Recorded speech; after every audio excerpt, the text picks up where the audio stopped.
káàbọ̀ sórí ìkànnì Pavilion TV gbogbo ẹ̀yin olólùfẹ́ wa ẹ ṣé tẹ́ ń wò wá ní gbogbo ìgbà o. Rògbòdìyàn lórí ọ̀rọ̀ owó náírà tuntun tí kò sí ní ìlú yìí ó mà ti ń dá wàhálà sílẹ̀ ní àwọn apá ibìkan ní orílẹ̀-èdè Nàìjíríà. Pàápàá jùlọ ìròyìn tí a rí ó fi hàn gbangba pé ní ìpínlẹ̀ Ogun àwọn ènìyàn ti bẹ́ síta láti máa fi ẹ̀hónú hàn bí wọ́n ṣe ń ba àwọn ohun tó jẹ́ ti ìjọba jẹ́, bẹ́ẹ̀ ni wọ́n ń ba ọ̀pọ̀lọpọ̀ àwọn ohun ìní jẹ́.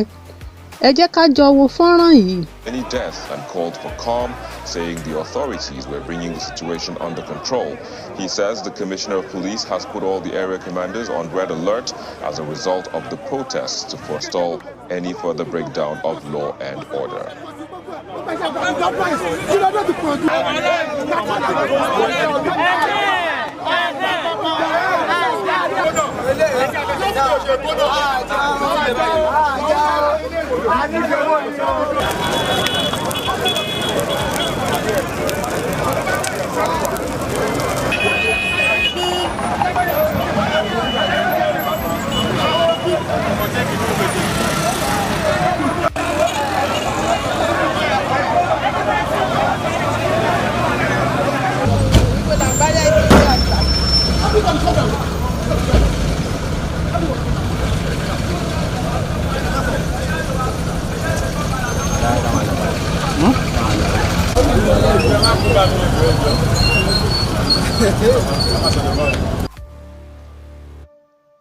Ẹ káàbọ̀ padà.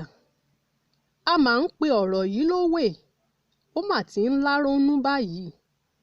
Àyàfi kí ìjọba àpapọ̀ ó yá tètè gbé ìgbésẹ̀ kí ọ̀rọ̀ yìí kó má bàa kọjá bó ti yẹ. Ẹ fi èrò tiyín ránṣẹ́ lórí comment section. Ẹ ṣé tẹ́ ń wò wá ní gbogbo ìgbà. Ẹ subscribe sórí ìkànnì yìí Pavilion TV fún àwọn ìròyìn àsìkò àti kàyéfì. Ẹ ṣé tẹ́ ń wò wá.